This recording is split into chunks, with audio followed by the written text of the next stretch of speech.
E aí, ô André, eu queria te perguntar então, por saber que você é de Recife, que são os acidentes com os tubarões aí em Recife que acontecem praticamente todo ano, né? Mesmo tendo as orientações, mesmo a galera sabendo a quantidade de vezes que isso já aconteceu, e tendo as orientações em loco, né? Porque na praia você vai poder falar melhor que eu, mas nos períodos que tem maior risco, na praia existem as advertências, existem os avisos, né? E mesmo assim muita gente ignora e acaba sofrendo esses acidentes. Então vamos falar um pouquinho disso daí, e aí você pode seguir a sequência mais didática que você achar melhor aí, falar da espécie, falar dos riscos, falar do porquê que isso acontece, mas principalmente eu acho que você deve compartilhar o princípio básico disso, que é tubarão não enxerga ser humano como uma presa em potencial. Por isso que a gente usa acidente. Dificilmente você vai ver um biólogo falando que houve um ataque de tubarão contra o ser humano, porque um tubarão ele ataca basicamente quando ele quer se alimentar. E muitas vezes o que acontece é a curiosidade, né? É o que a gente brinca às vezes que é a mordida de experimentação, só que é um tubarão experimentando, né? Aí acaba dando merda. Mas não existe o ataque proposital visando alimentação. Mas o André vai falar melhor disso daí pra gente. Aqui no nosso litoral, a gente começou a ter problemas significativos com os incidentes de tubarões em 2012. E aí foi quando começou uma sequência grande. Eu estou até pegando uns dados aqui, que esses dados eles é uma tabela, depois se quiser eu posso mandar essa tabela para você, que é bem bacana, que ela fala muito sobre os incidentes de tubarões que nós tivemos aqui em Pernambuco. E essa tabelinha, se eu acho ela aqui, ela comprova como foi a quantidade de tubarões ou quantidade de incidentes ao longo do tempo. Mas eu vou ficar procurando enquanto eu vou falando aqui e ver se eu acho. A primeira coisa que a gente tem que entender é, como você falou, o tubarão ele não enxerga ser humano como uma presa, certo? Ele vai chegar, e você falou, ele dá uma mordida de investigativa, uma mordida de reconhecimento, mas a gente está falando de um animal gigantesco. Eu tinha uma palestra aqui, Pedro, com as três últimas pessoas que foram acidentadas com tubarões aqui no nosso litoral. Uma menina e dois rapazes. Inclusive, um deles é um adolescente que na época tinha 14 anos. Então, aqui no nosso litoral, ele tem várias placas mostrando o grande problema de você ter incidente, mergulhar naquela área, não entre, porque aqui existe uma possibilidade maior de ataques, ou melhor dizendo, de incidentes, né, de tubarões. E aí você falou, ó, a gente pouco vai se falar sobre ataque. Existia um caso, cara, que a gente até falou sobre ataque, a investida mesmo, que é o seguinte, em uma situação específica. Eu não sei se você lembra, um russo que ele estava tomando banho no Mediterrâneo e ele foi literalmente predado por um tubarão-tigre. Isso daí eu lembro. E lembra, pronto, e deu aquela repercussão, tá ligado? Um gigantesco. A gente falou muito, várias pessoas postaram, a gente postou esse vídeo.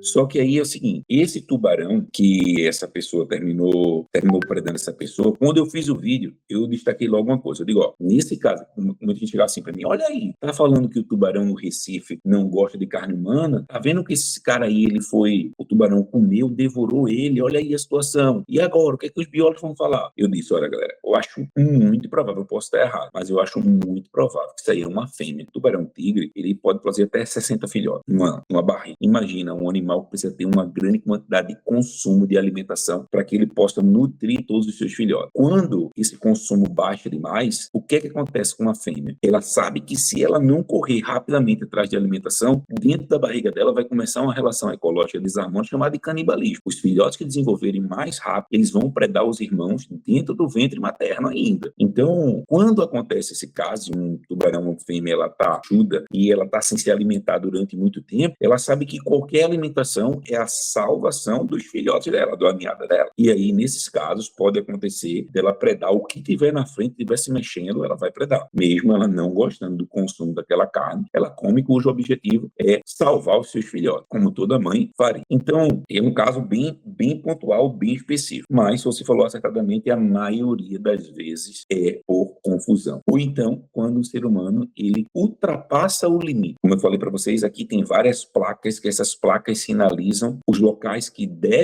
podem ser utilizados para banho e os locais que não devem ser utilizados para banho. Essas placas, elas estão distribuídas em 32 quilômetros do nosso litoral. Aqui em Pernambuco, nós temos 182 quilômetros de litoral. Desses 182, 32 inapropriado para banho, porque pode acontecer incidência. Não significa dizer que se você entrar ali, automaticamente você vai ser confundindo com alimentação. Não é assim. Isso é o ano todo, André? O ano todo. O ano todo tem o risco. O ano todo. Porém, tem o seguinte, é o ano todo, mas existe uma época do ano onde esses incidentes aconteceram com maior frequência. E esse aí é um dos dados que eu tenho aqui para poder apresentar para vocês. Qual foi a época do ano que aconteceu mais incidentes com tubarões no Recife? De abril a setembro. De abril a setembro vem acontecendo com maior frequência. O que é que justifica isso? Primeiro, para mim, uma maior incidência de água de chuva. Por conta disso, a gente tem uma maré mais turva, a água mais escura, porque o Recife é uma Veneza, a gente tem muito braços de rio. Então, os rios vão lá, desembocam nos oceanos. E a partir do momento que o rio vai começar a desembocar no oceano, ele começa a trazer muita água barrenta, e aí a água fica mais turva ainda. Então, época de chuva, a galera sempre entra muito cedo ou entardecer, que é a época que o animal está mais ativo para poder caçar. E, além dessa água que ser turva, existe na parte geológica do nosso litoral, ela tem uma curvatura, assim. A gente tem um canal. Esse canal de 5 metros, em alguns casos até 6 metros de profundidade, só que dependendo do local que você esteja, esse canal ele está a 5 metros de distância da faixa da areia. Então, imagina, se tem um canal profundo a 5 metros de distância da faixa da areia, tu permite com que esse animal se aproxime muito dessa parte mais litorânea, mais da crosta mesmo, mais da praia, e aí é onde acontece a maioria dos incidentes. Eu lembro que aconteceu,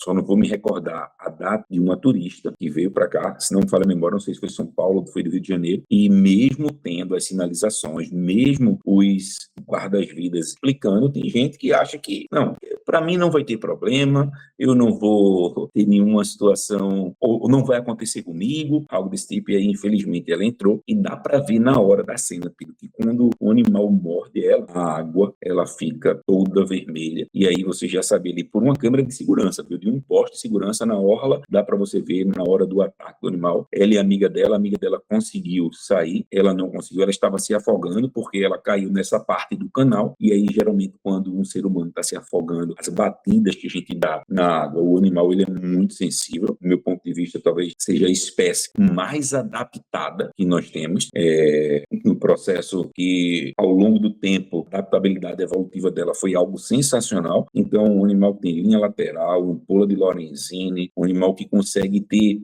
vários sentidos mais aguçados, e aí essas trepidações na água, o animal termina chegando próximo, e aí vem aquela mordida investigativa, só como você falou bem, essa mordida investigativa, dependendo do tamanho do animal, vamos supor, se for um tubarão tigre, daquele tubarão mesmo graúdo, a gente vai encontrar um animal de 4 metros, 5 metros de comprimento, imagina uma mordida dessa numa perna ou num braço, né?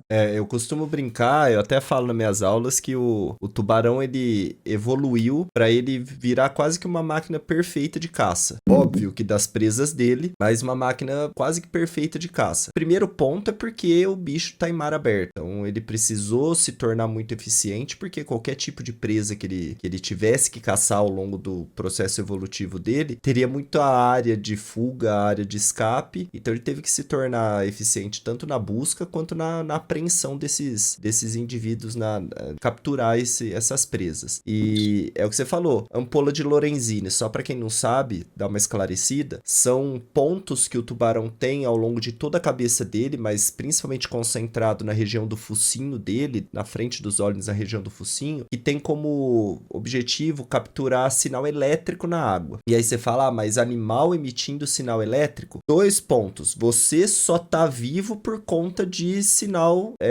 nervoso. Sinal que seus neurônios mandam pra musculatura. Então, quando você mexe tua musculatura, você tem impulso nervoso correndo, quando o seu coração coração bate, você tem impulso nervoso fazendo ele bater, ou seja, tem muito sinal elétrico para esse tubarão capturar. Além disso, ele é muito bom de olfato, a visão dele é meia boca, né? Mas o resto acaba compensando, supre a visão que é um pouquinho ruim. Mas em termos de olfato, em termos de deslocamento, força e velocidade de deslocamento, ele foi se adaptando para virar uma máquina mesmo de caça bem eficiente. E aí é isso que o André falou, você começa a se debater, você começa a se mexer dentro d'água, ele vai capturar todos os sinais que estão vindo disso daí. E se você tá gostando desse corte, já se inscreve no canal, deixa seu like e corre lá pro canal principal. Se tornando um membro do canal principal, você tem prioridade durante as lives com as suas perguntas, onde eu vou dar prioridade para as respostas, e também tem prioridade depois delas, onde depois de 24 horas somente os membros têm acesso exclusivo às lives completas, além de um monte de outros benefícios. Então eu te espero lá, o link do canal principal tá aqui na descrição.